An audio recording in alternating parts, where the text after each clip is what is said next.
我欣賞嘅唔係欣賞炒股票嘅人，我係欣賞講股票嘅人嘅啫。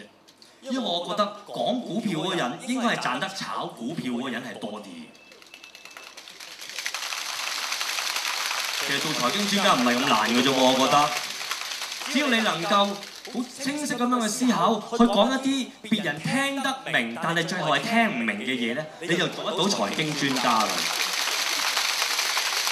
可能你哋都有炒股票啊，每一朝咧，你哋都會打開個電視機，跟住聽一大輪財經專家嘅人噏嘢，之後可能你有啲會跟住佢做，有啲係唔知點樣做，好簡單㗎咋。好啦，譬如我當我扮專家，有冇人想問下專家？有冇？